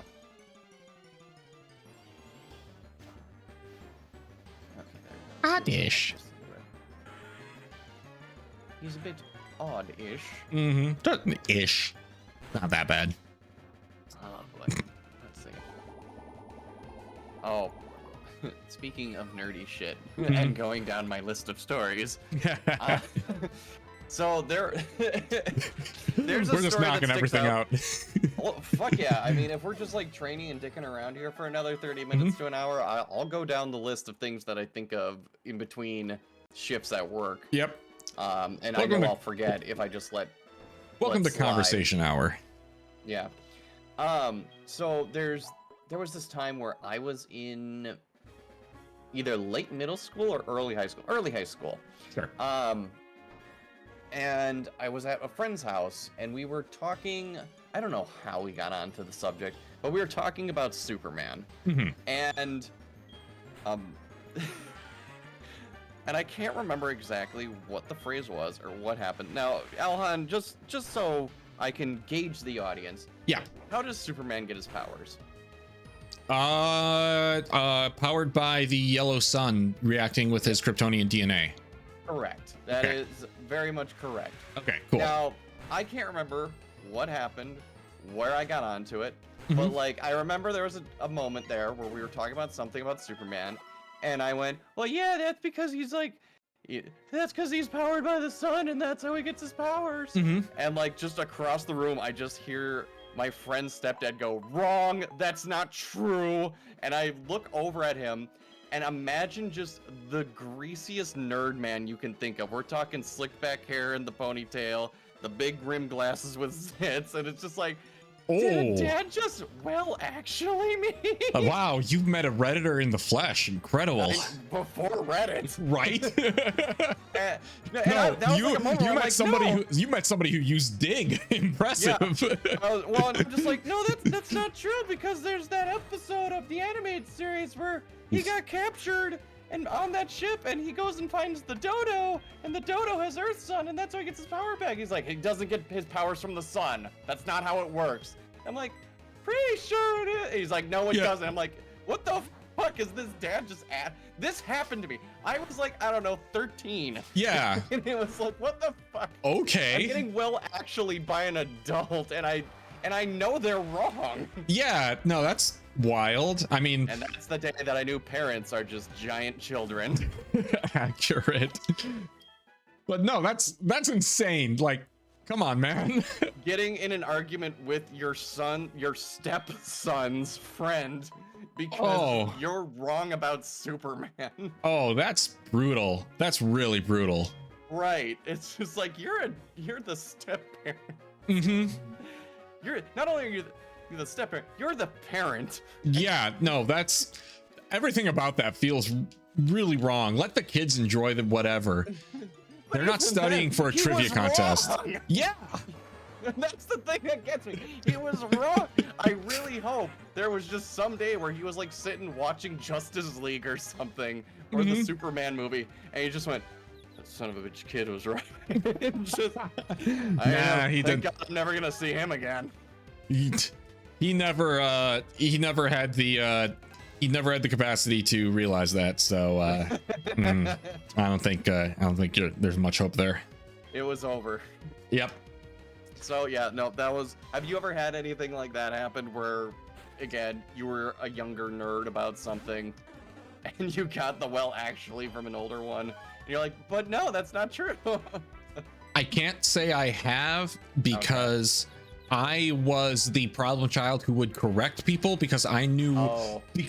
You were that person. You've seen how much I know about Star Wars that I almost wish I didn't know. Yeah, that's fair. So people would ask me questions and be like, it was actually this, wasn't it? And I would be the one that, well, actually, it was this in the movies. In George's earlier scripts, it was this. But if you go into the novels, it's this, and George's this. Earlier scripts. You have no idea the depths I sunk to in high school. You see, in George's manuscript that he had under a half can of 7-Up. I'm gonna let me flex for a moment here. Give me a moment. Hold on. Roll up my sleeve. This shit just got real. The greatest book and it's very hard to get these days, but this is the Star Wars Essential Reader's Companion. It's like 400 pages. This is an archive of every novel, kids novel, short story from the Star Wars magazine comic, and individual comic book, broken up into eras that the stories are set in, dating from 1978 all the way up to late 2011. And then the Disney buyout happened in 2012, and so it's really only missing basically 6 months worth of content from the Legends timeline, which is like, I don't know, 2 Old Republic novels and a Darth Maul book. So is the Legends timeline canon or no anymore? No, it's not. Okay, that's it is. It is. Think of it like, the best way to describe it is, you know how like Marvel has, its 616 and then had the Ultimate Universe. They were the same characters, but they did different things in different settings. Look at it that way. That's the best way to describe it. But yeah, no, when that book came out, that was the greatest thing for me, because now I didn't have to go to my library of other books that I had and that I have current downstairs at this place and actually look up things, because I could usually look up the broad strokes of it there. Gotcha. But as a kid, I made great use of a library card to the point where I actually wore library cards out. And Oh, damn, okay. yeah, I read a ton, and that was all I read. And it was, oh geez, hi Regirock, you are not who I expected to run into. Yeah, they explode. We gonna run. Okay, good. Yeah, no, so whenever people would ask me, you know, oh, you like Star Wars, you know, what's your favorite blah blah blah, I would give them an answer they didn't want, because it was going to be way too in-depth, way too detailed, and the reasoning would be way too thought out. And it still is in so many ways. Fair enough. You know, I was gonna say, count this as a blessing, though. You busted out that Star Wars Bible. Yes. I did not see any tabbed pages, no folded over ones, no personal notes. Oh, of course not. You have not gone that crazy yet. No, I keep my stuff as pristine as I possibly can while also having them out. Now, what you don't know is that the display shelf in my living room downstairs that has the in package 90s Grand Admiral Thrawn figure based off his appearance from 2 issues of the comic book adaptation of his 90s novel series. Anyway, look, I'm just letting you know you shared that. I did not twist an arm. I did not do anything. That was you. That was you letting that fly. Oh no, this is no secret. This is no secret. So I don't feel bad about that one at all. Do I actively collect a lot of that stuff anymore? Not really, to be honest. No. I mean, just time, space, like money, and frankly, a lot of the new stories just haven't been as interesting to me in terms of the books and stuff. And that's fine. You're using a better word than I would. I would say Star Wars feels less magical than what it used to be. A little bit. Yeah, in a way. Yeah, but also like the current publishing initiative is something called the High Republic, set like 100 years before Phantom Menace. And I've just not found the stories and the characters in it to be as interesting as some other ones. I have read, and I do own a few of the canon books and stuff, but that just wasn't one of the ones that tripped my trigger. So Gotcha. Fair enough. Mm-hmm. Yeah, I was to say, I don't know if I have like any obscure nerdophilia that I own, like that I can think of. I'm sure there's something. The only thing I can think of comes to mind of like something I'm like, this is unique and I like it is when I bought the BioShock Infinite Super Special Frugal Edition. It came with a Songbird figure. That's like cool. A big one. I love that statue. That is that was one of those things when that came out, I was jealous. I couldn't justify the money for that. Oh no, what I did is I went to GameStop because they were cool, and you could do this, is you could pre-order a game. You only had to put $10 down. Yep. And then every paycheck I'd come back and I'd pay another 20, and another 20, another 20. And then eventually I think I owed maybe $60 when the game finally came out. Yeah, and then you're buying just the game at that point, and it's paid off. Yeah. The only one of recent that I've missed, and I was pissed because, again, at the time, I was putting in a bid for a different house, was GameStop had a Resident Evil 4 for the remake that came out. Yeah. And at the time, they're like, because when you're buying a home, they're like, don't make large purchases at all. Card. Yeah. And it was like a $200-$300 purchase that I have to put on my card, on my credit card.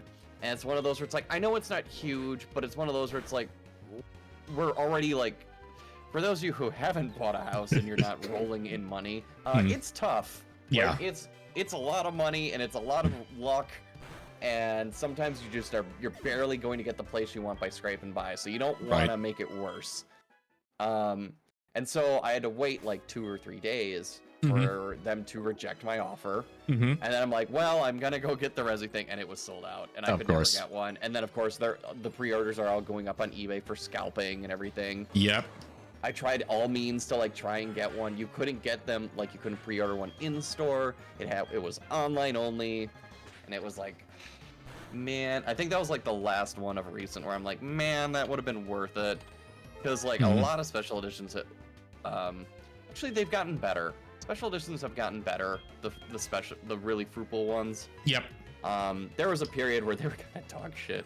Yeah. I think Fallout 76 scared people in the right way. It really did. It was a combination of Fallout 76 and people finally waking up to like every special edition that got announced that their special edition was through limited run. everyone was just like, well, okay, cool, it's going to be the same, like 3 postcards, a thumbstick that was just limited run branded, not even game branded, that had like the soundtrack on it, and maybe 2 other things that were really just not worth it. And that happened way too many times. And limited runs had their own issues as well. I don't buy from them anymore. So really? Yeah, no, they've theirs got pretty bad. Like that bad, huh? A combination of the quality of their product got bad, and then how Twitter drama started happening, and enough to kind of scare me away from it. Like, I don't want to support that company anymore, kind of stuff. So. Oh, gotcha. That's fair. Yeah. I think the one that I got that was like the worst was the Resident Evil 5 Special Edition. Oh no. I'm gonna have to send you a picture of this thing. But you want to talk about how Fallout 76 had a bag gate? This was the original bag gate, but the the internet wasn't as big as, you know, as much of a thing as it used to be. So I'm gonna send you this eBay listing that someone had for it, because it's supposed to have a canvas bag too. It did not. Of course. It did not. It was whatever that off-brand was, and it advertised like a Chris Redfield figure. But as you can clearly see in the picture, that thing it's so next tiny. to the game case. Yeah. Look at how tiny it is. Yeah, that's like 3 inches. Yeah. Oh. And then the bag wasn't that the Kevlar or whatever. It's that off-brand. You can even see the stitching in it. Yep. It was so bad. I'm like, this is such ass. Oof. Yeah, so, no, I don't blame you for feeling burned by that one for a while. Yeah. And then I think the BioShock Infinite one was made me go, oh, they're good again. And I think I then bought the Uncharted 3 Super Special Edition, which that one was okay. It's Nathan Drake figure was not great. Yeah. But it did come with his belt buckle and ring, which I still have though, which that was cool. That is neat. And then really in the PS4 era is when they got good, because I got the special edition of the 4th game of Uncharted, and that one came with a full-size figure. I really think the PS4 era is when they really stepped it up. Yeah. The late PS3 and early PS4 is when they were kind of really lousy and getting cheap with them, and then late PS4 the blowback got enough, or maybe they just stopped making as many. There was a time where you could just randomly find special editions of good selling games like on the shelf at Best Buy because they made so many of them. You could, but now you can't, because it's all limited quantity and stock and everything. Which like definitely it's definitely helped the quality of them be a lot higher than they used to be, but it's not helped the people who actually want them. Hands of people who want them. Yeah. Like, that's kind of the downside, and especially because, like, you know, if we learned anything from the PS5 release, there's like just dedicated servers and bots that are just hoovering this stuff up. Yeah.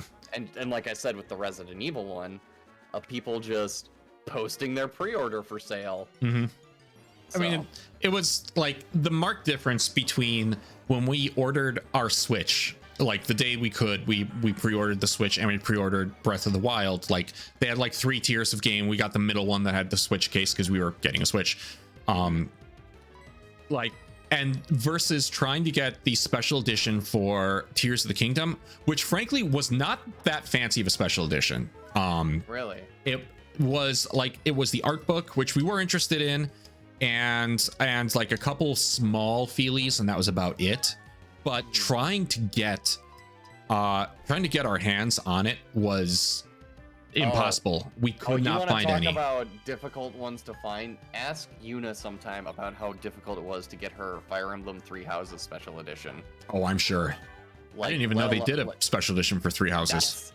That's how difficult it was to get. Got it. Okay. Was it like a regional thing where it was only the Japanese release got it, or? No. Oh, no, okay. There was one here. A North American release. Okay. But it was super limited, and sold. Stop. Oh. Oof. It sold out very fast. She can tell you the whole story next time we all hang out, but like, sure. It was a nightmare to get. Oof. Yeah, but we don't really bother with them anymore. Worst. Nintendo's the worst if they have a special edition of anything. It's gone. Yeah. Like.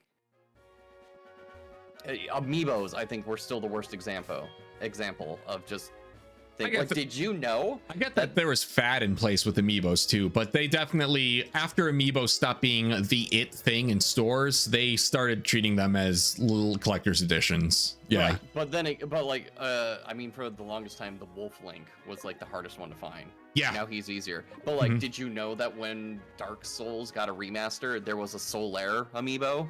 I think I remember that. I remember seeing it on like the Nintendo Direct announcing that they were getting Dark Souls remastered on the Switch. Yeah, and there was a Solaire amiibo.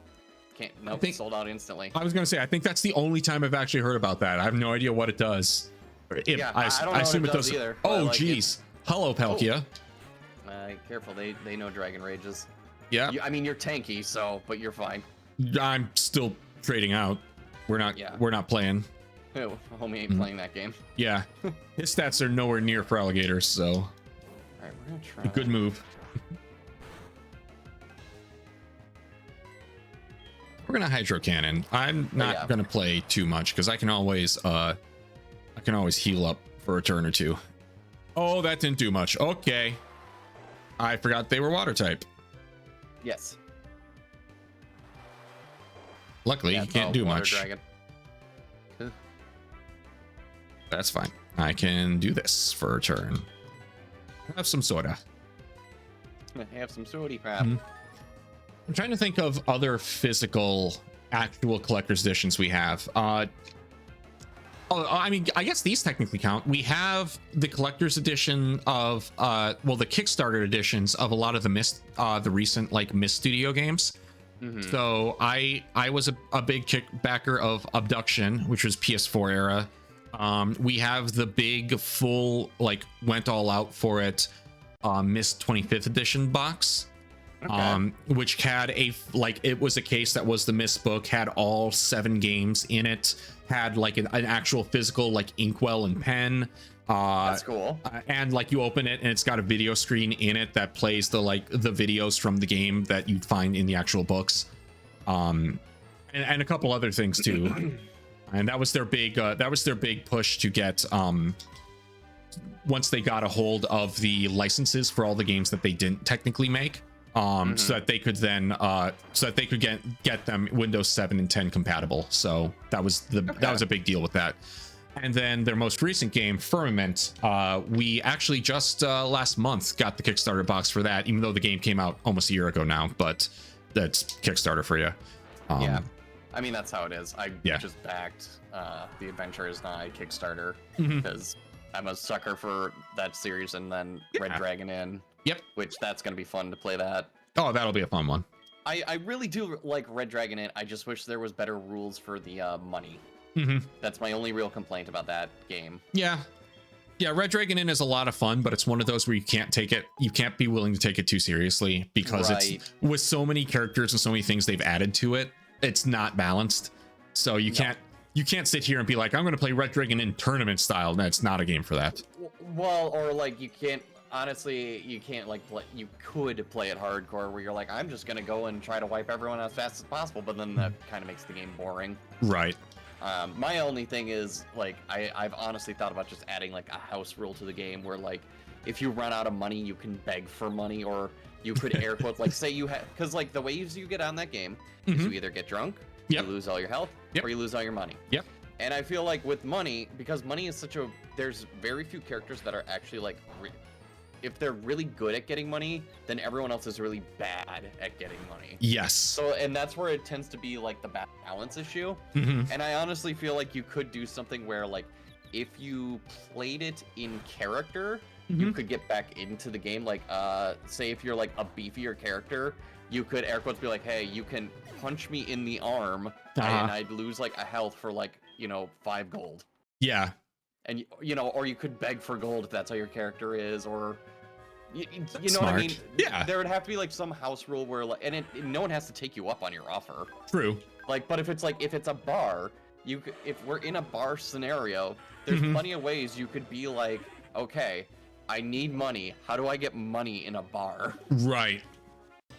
If you're a fighter, you could be I will arm wrestle someone for 5 gold. I play a cleric character usually when I'm playing with Bard, and it's He's you could very be like, I promise to heal. Like, if you give me 5 gold, like if you give me 5 gold, I promise I will heal you on my turn. basically, You know? yeah. Yeah. No, that's a good idea. No, Like my cleric is also broken because he can be involved in gambling and then say, and then like halfway through the gambling round, go, hey, I'm still in this, but my tithe went to the church, so I'm not going to bet this time. Yeah, yeah. The cleric's one of my favorites to use. I still got to pick up his booster, but like I remember playing him, and he's still one of my favorites. Yeah. So I'm excited to play with the Adventures Night group. That'll be fun with that crew. It really crew. was not an expensive like special edition. It was $60. It's good. So yeah, we picked up a couple D&D books that were kickstarted. That'll be coming out time this year, next year, or something like that. Eventually. But yeah, no, it's some of the I haven't been too terribly screwed over by Kickstarter yet, but I'm very selective on which ones I back. Oh yeah. Probably the worst one I ever backed was Exploding Kittens, and I still played it enough times that I got my fun out of it. So I think I ended up giving it to a Goodwill or something after a while. And even though it had the fancy little box, but like it's Exploding Kittens. It's a one-note game. I didn't care too much. Yeah. There's a few games by those, not those groups specifically, but I've got a couple Cyanide and Happiness games, and sometimes the first one's the best one, and anything they try to make after that's not great. Like I've got both Joking Hazard, which I think is still great. I played that one with you. That one's good. Trolley, which is not as good in my opinion. Yeah, like, Trial by Trolley was okay. Like it wasn't a bad time, but the Joking Hazard's better. Oh yeah, especially like when you get like the blanks and you can write them in. And I gotta get a few of those expansions too still. Sure. But that's a fun one. I still like going back to Red Dragon. Tesla and I still will dust off Kamigami. That's a good one. And honestly, like the Resident Evil card game is really good, even though they don't make it anymore. No, I heard a good one. I heard really good things about that one back in the day. I still have to play the Ghostbuster one that came out too. Like I have it, I've just never played it. Yeah. So, because you need 4 people. Makes sense. Yeah, invite us over sometime. We probably you guys would. Come over and we finish the proton packs. Fair. Ooh, a Rhyperior here. Very nice. And I got Palkia again. Very nice. Very nice. Where the hell has this guy been? Okay. Wizardos, you got this. You two are matched in level. So you've just been favoring mostly your Wizardos right now, right? For the most part. My EXP share is on the Dragonite. Oh, okay. So he's getting some little chips here and there. Yep. And then I'm trading in the Feraligatr mostly for these situations. Like if he ends up a touch over leveled, I'm not upset by that. Yeah, I've mostly been keeping Nido Knight get in the main foreground. Wizardos has an EXP share on them. And then if I have to, Poduk has been the wild card because I'm still trying to push him to 40. I was using Poduk a little bit earlier, but yeah, not that he's been bad, but definitely I'm being careful here, especially the Tauruses here have been a problem because they have pursuit. And I've been hit. Tauruses though in general. They will mess you up. And they also have those sticky barbs that will hurt you. Oh really? Shit. So I've kind of had to be a little careful whenever I see those. Luckily, they also have rest. We so can stick at the house. And that's what I'm doing. Luckily, they also have rest. So anytime there's a rest, that gives me the opportunity to get my Pokemon out of there. So stop. Oh my god. Oof. Well, at least he poisoned himself. True. Yeah, where are we at with this? Nidonite's up to 27 for me, and then my Loudred is up to 37, but I'm trying to get him up to 40. I probably won't well, it's already 9, so I definitely won't tonight, but but we're getting there. Yeah, we're honestly making some pretty good gains. Where if we stick in this area for potentially half a stream next time and then move into the Victory Road without as long as we don't trigger the rival fight, I think we'll be okay. Yeah, and the rival fight's going to be at the end of the road there. Right. So okay. Well, do we want to kind of wrap it up for the night soon here? Yeah, I think I'm gonna go heal. I'm gonna go make sure I grab lemonades before I forget. Sure. I'm gonna hold off on that. I don't have that much cash on me at the moment, but I've got ways to work around that. And also, if I'm training right here next to this house, like I've been doing, this hasn't been too much of a problem. Gotcha. That's fair. I just know that I've gotten a couple pickles where be better to have some than not. Right. Yeah. My Wizardos, like his stats are not there yet, but he does have 120 HP, so he will still go down if he gets a good hit. So I need to be careful. But I mean, he evolves at 40. That's gonna be a really solid stat boost, I'm thinking, and we'll go from there. No, yeah, that one's looking good so far. Oh, and then my mom has a thing for me. Hey. Okay. And then, yeah, Nido Knight, Fly, Thunderwave, Slam, Dragon Rage. He was holding his own in some of the in the lower areas by Ekritik, or not Ekritik, but by Mahogany Town that we were fighting in. Or not Mahogany Town, Blackthorn. Well, eventually I'll make my way east enough. So he's getting there, but he's still, I need to get him up, another 12 levels. So yeah. Well, also potentially, well, maybe not next time, but we could also try to find a way to go through that dark tunnel. Like if we get each other a map. True. And just then put on some get a couple of items. Yep. Yeah, grab some items in there, because I would not, because the Pokemon in there too are also roughly early 20s. Yeah, so we can still fight our way through that and not feel too at risk. Right. Yeah. So that's something too, because looking at the map, which if I still got this up, I will shoot this to you in Google. Sure. Or in Messenger as well.